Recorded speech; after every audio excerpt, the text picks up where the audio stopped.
O governo federal tenta de todas as formas brecar a tendência de alta da inflação no país. No começo do mês, o mercado elevou pela 16ª semana consecutiva a previsão para a inflação deste ano, agora para 7,89%, segundo o relatório Focus do Banco Central. As expectativas das mais de 100 instituições financeiras consultadas pelo BC para o IPCA de 2022 é mais que o dobro da meta de 3,5%. E a gente volta agora a falar sobre inflação, porque nessa semana tem a divulgação do IPCA de abril na quarta-feira e a bandeira verde da energia elétrica, que começou a valer no dia 16 de abril, deve começar a fazer efeito então no índice de inflação a partir desse mês. A cartada mais recente será uma medida para zerar a alíquota de imposto de importação de 11 produtos, entre eles o aço. Segundo apurou o Estadão Broadcast, o corte deve ser anunciado ainda esta semana e inclui produtos da cesta básica e da construção civil. Então, essa deve ser uma segunda pauta de incentivar a industrialização do país para o Brasil ficar mais independente.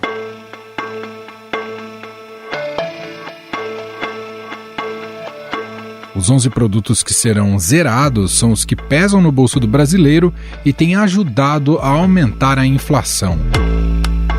Também neste dia, o governo pode anunciar uma nova redução de 10% na tarifa externa comum do Mercosul, o que incidiria sobre quase todas as importações brasileiras, deixando de fora poucos setores, como automóveis e cana-de-açúcar. Lamentamos que não tenhamos podido lograr acordo sobre este tema neste semestre. A ideia, que não foi bem recebida pelos outros países do bloco, é fazer um novo corte nas alíquotas cobradas para a compra de produtos de outras nações de fora do bloco, a exemplo do que foi feito no fim do ano passado. Com as medidas, o governo quer tentar reduzir o custo de importação de vários itens, o que, em tese, contribuiria para forçar os preços da indústria nacional para baixo.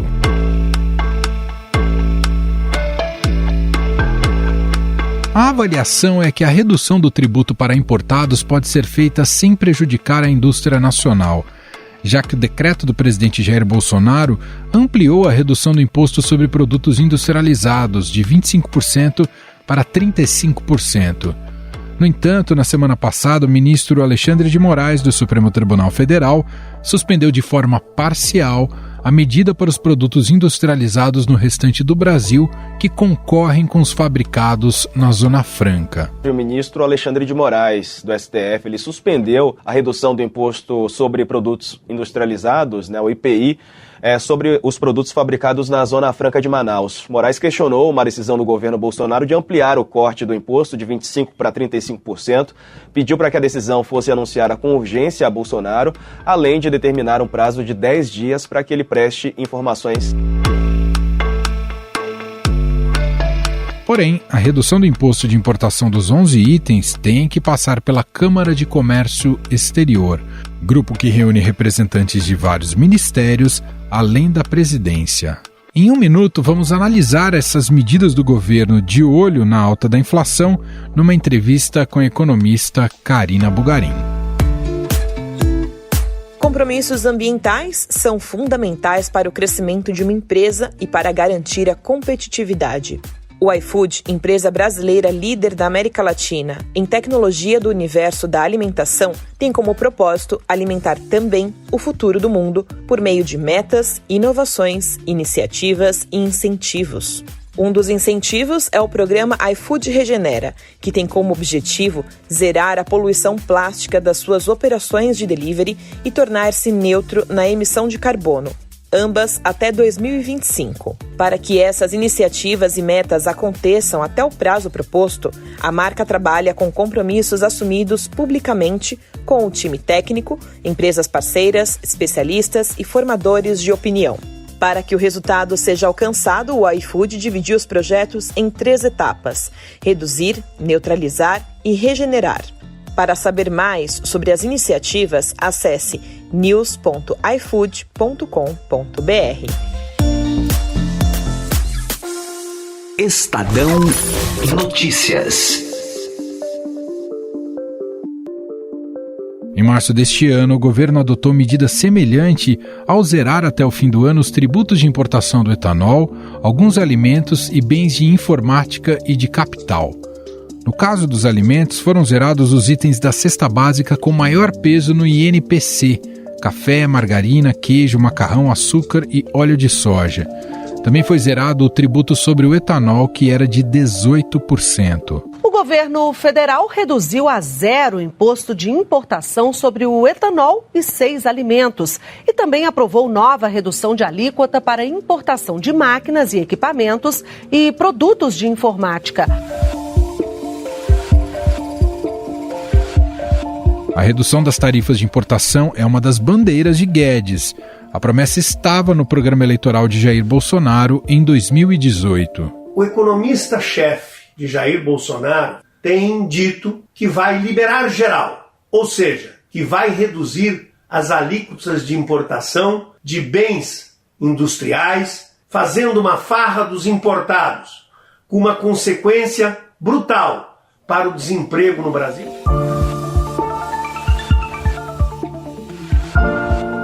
Nas últimas semanas, a equipe econômica chegou ao diagnóstico de que há um movimento internacional que vai na direção contrária à da globalização e o livre mercado. Com a guerra na Ucrânia, a tendência de diferentes países é tornar as cadeias de produção mais próximas de modo a não depender da produção externa. Aliás, o conflito no leste europeu virou muleta para o ministro da Economia, Paulo Guedes, ao falar sobre a perda de poder de compra do salário mínimo. Não houve o aumento de salário real, porque durante uma guerra o normal é até perdas importantes. E nós estamos lutando para preservar, pelo menos, o salário mínimo, para preservar os empregos, para preservar a capacidade de investimento do país. Apesar das declarações do ministro, o governo Jair Bolsonaro já não concedia aumento real, ou seja, acima da inflação, ao salário mínimo, desde antes da pandemia e da guerra na Ucrânia. E sobre este tema e as tentativas do governo em tentar frear o aumento da inflação, nós vamos conversar com a economista Carina Bugarin. Ela é autora de um dos capítulos do livro Reconstrução, o Brasil nos anos 20. Olá, Carina, tudo bem? Seja bem-vinda. Olá, Emanuel. Olá, ouvinte. Super obrigada pelo convite. Carina, a gente vê um governo em ano eleitoral pressionado para aliviar o bolso do brasileiro em todos os sentidos.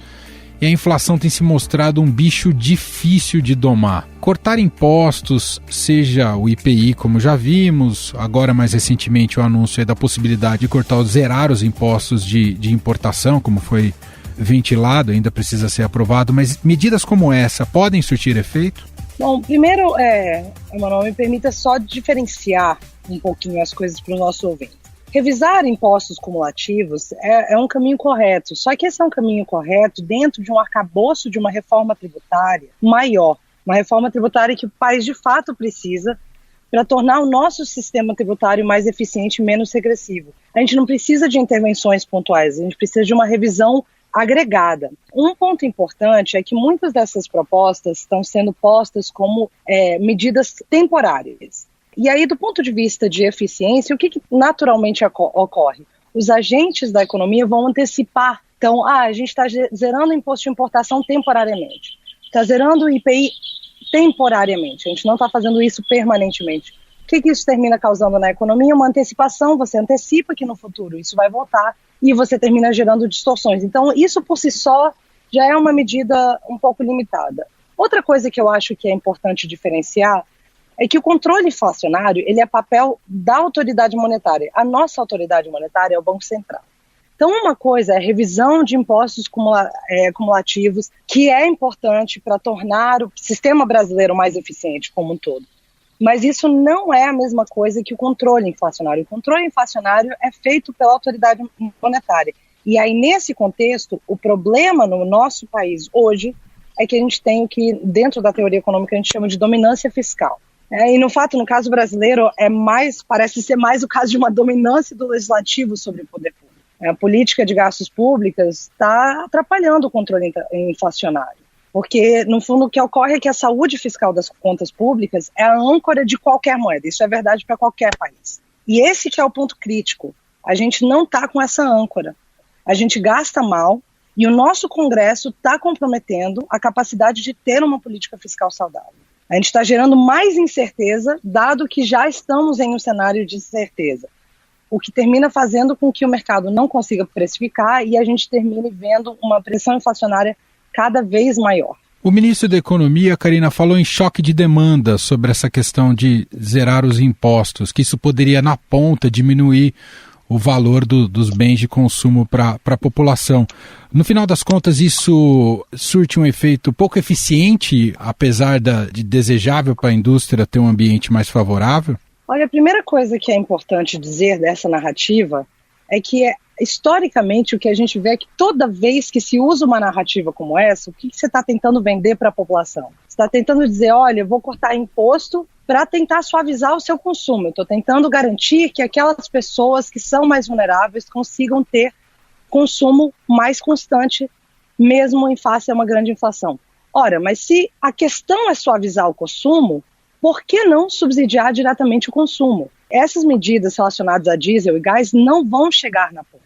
Isso não vai fazer com que a população mais vulnerável, que é a população que não tem reservas, que não consegue manter padrões de consumo razoáveis em um cenário de alta inflação, essa população não vai sentir essas medidas que o governo está dizendo que servem para eles. Então, as medidas que o governo está propondo, não que remover ou revisar impostos cumulativos seja ruim, não, isso é bom, mas isso é bom dentro de um arcabouço maior.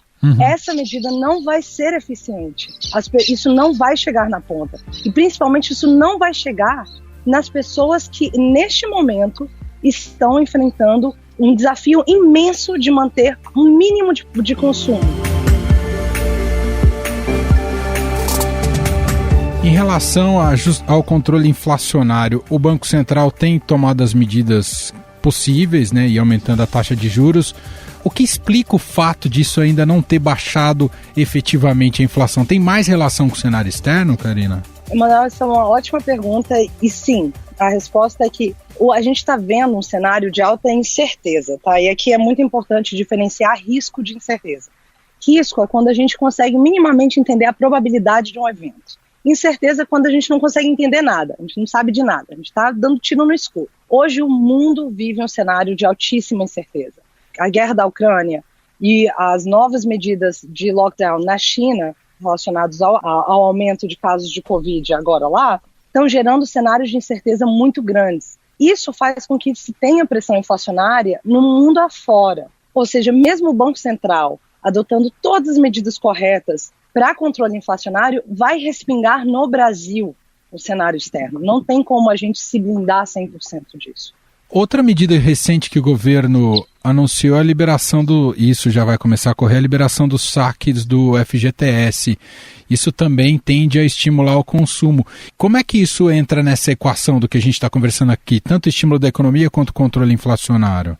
A primeira coisa é que essas contas do FGTS, eu confesso que eu nunca consegui ver elas sendo bem feitas. A liberação do FGTS parece ser a solução milagrosa desse governo de forma recorrente, né? Toda vez que tem qualquer coisa, isso aconteceu logo antes da pandemia, aconteceu durante a pandemia, agora de novo. Eu não sei quanto FGTS, de fato, as pessoas ainda têm para sacar. Esses números que vêm do governo são um pouco obtusos, assim, obscuros, eu não consigo muito bem entender qual que é o efeito real que isso vai ter, porque, de fato, isso é uma medida tradicional anticíclica. Você expande dinheiro, né? Você tem uma expansão monetária, as pessoas tendem a consumir mais e, assim, você tenta reduzir um pouco os choques no consumo. Mas, de novo, não está claro outra vez para quem que qual que é o objetivo dessa medida. Para quem que é? É para todo mundo? É para quem é mais vulnerável? E, de novo, toda vez que a gente começa a fazer esse tipo de medidas, chamando atenção para essa parte de subsídios, para além do FGTS, o subsídio ele é uma forma de imposto negativo, né? Ele nada mais do que um gasto. Saque no FGTS, você está ampliando a base monetária. Como que nós, população, vamos financiar isso? Porque quem financia essas medidas somos nós, somos os contribuintes. De onde está vindo esse dinheiro? com um orçamento secreto, com uma loucura, uma insanidade fiscal, diversas regras fiscais sendo revistas e não sendo mantidas, eu não consigo ver como essa equação vai fechar. Então, para além de uma questão muito clara de que eu não sei qual é a efetividade de uma medida dessas, anticíclica, dado que eu não sei, a solução do FGTS parece ser uma solução mágica a cada passo que esse governo dá, então não sei exatamente se isso não consigo recuperar os números para dizer que isso é uma medida efetiva, mas para além disso tem um descompasso fiscal. De novo, a questão fiscal é a nossa âncora, é a âncora da nossa moeda. Se a gente tem um cenário fiscal completamente descompassado, que tipo de âncora a gente vai ter? Nenhuma. E aí você tem outro grau de incerteza, e aí você tem outra pressão inflacionária. Então, nesse momento, o que a gente mais precisa é dar uma respirada e tentar ver onde é que a gente vai segurar, apertar o cinto, onde que a gente consegue segurar a gastança e como que a gente consegue se responsabilizar fiscalmente. Sermos responsáveis do ponto de vista fiscal. O que em ano eleitoral, tradicionalmente no Brasil, é quase impossível de se imaginar. A gente pode dizer que o governo está quase armando uma bomba relógio para o próximo presidente, seja o próprio Bolsonaro ou quem vier a ser eleito? Eu acho que sim. Um sobrinho meu, mais novo, ele brinca muito, que ele diz, não, mas isso é problema pro eu do futuro. Quando eu falo para ele, olha, mas não pode comer balinha agora, então... Não, mas isso é um problema para se eu tiver cárie, isso é um problema para eu do futuro, tia. É um pouco isso que eu sinto que esse governo está fazendo agora. Isso é um problema para o eu do futuro, porque afinal de contas o governo acha que, plena convicção de que eles vão ganhar, porque afinal de contas eles vão gastar muito na cabeça deles, eles vão ganhar essas eleições. Aí vai ser um problema para eles no futuro, para o eu no futuro, que nem o meu sobrinho de 5 anos fala. Como é que a senhora vê, por falar em eu do futuro, o eu do futuro no presente já está pensando em rever o teto de gastos? Isso também complica ainda mais a situação do nosso descontrole na política fiscal? A primeira coisa é que, para você rever o teto de gastos, ele foi muito importante para o Brasil. E o que o teto de gastos fez? Ele sinalizou muito claramente um compromisso com trajetória de dívida. Então a gente estava tentando mostrar para todo mundo, dizendo, olha, a gente está sinalizando muito claramente que a gente se responsabiliza ao longo do tempo. Como qualquer regra e como qualquer situação dentro de contextos humanos, as questões precisam ser revistas. A atual regra, ela não atrela questões arrecadatórias, né? Você controla o gasto, mas isso não está acoplado a uma questão de capacidade de arrecadação. Então, rever o teto em si só, a ideia de rever o teto, não necessariamente é ruim. A questão é como, né? Então, se for para rever o teto, não é suspende o teto e cria um novo teto. É, de fato, o que não está funcionando, por que não está funcionando, fazer uma avaliação de impacto regulatório. Como que essa regra, se a gente mudar desse jeito, vai afetar contas públicas, ter uma discussão séria com especialistas, com pessoas competentes e criar consenso com a sociedade, Isso. tal qual foi feito no Plano Real. Né, onde você tinha uma questão muito abstrata, inclusive usando a URV, e se foi feito um esforço gigantesco sobre a necessidade disso. A gente precisa mobilizar a sociedade, e a sociedade precisa se engatar com questões de responsabilidade fiscal. Isso é feito com muito engajamento da parte do próprio governo também. Isso tem que ser um assunto levado a sério, que não é o que está acontecendo agora. Um presidenciável comprometido com essas balizas que você comentou aqui pra gente, ao se dirigir para o eleitorado agora na campanha eleitoral, o que ele pode dizer para o eleitor se ele for responsável com esse tipo de princípio? Olha, eu acho que uma coisa muito simples é, eu me importo com o seu dinheiro. O governo, não existe uma bolha. O orçamento, ele não vem independente da sociedade. O governo existe por causa e para a sociedade.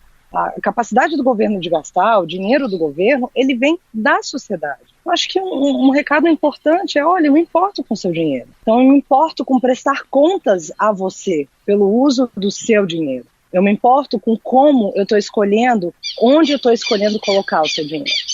Então se eu tenho níveis de subsídio que equivalem a um pouco mais de 2% do PIB, o que eu estou dizendo para a população, eu Estado, olha, para mim, eu prefiro usar o seu dinheiro para subsidiar alguns agentes do setor privado que não sei exatamente por que foram escolhidos. Você, sociedade, não precisa saber por que eu escolhi eles, mas eu os escolhi. E eles são muito mais importantes do que as pessoas que recebem Bolsa Família, ou que recebiam Bolsa Família, que equivalia a mais ou menos 0,5% do PIB. Então, o recado tem que ser dado de que eu, político, eu presidenciável, me importo com o seu dinheiro e quero explicar para você quais são as decisões que eu estou tomando sobre onde alocar esse dinheiro e por que eu estou alocando ele e onde eu estou alocando ele. Muito bem, essa é a economista Carina Bugarin, autora de um dos capítulos do livro Reconstrução, o Brasil nos anos 20, publicado pela editora Saraiva, gentilmente aqui atendendo a nossa reportagem. Carina, muito obrigado aqui pela entrevista, pela análise e até uma próxima. Até uma próxima. Muito obrigada pelo convite, Manuel. Muito obrigada aos ouvintes por estarem aqui conosco. Até a próxima. Estadão Notícias. E este foi o Estadão Notícias de hoje, quarta-feira, 11 de maio de 2022. A apresentação foi minha, Emanuel Bonfim. Na produção, edição e roteiro, Gustavo Lopes, Jefferson Perleberg e Ana Paula Niederauer. A montagem é de Moacir Biasi. Escreva pra gente no e-mail podcast@estadão.com. Um abraço para você e até mais.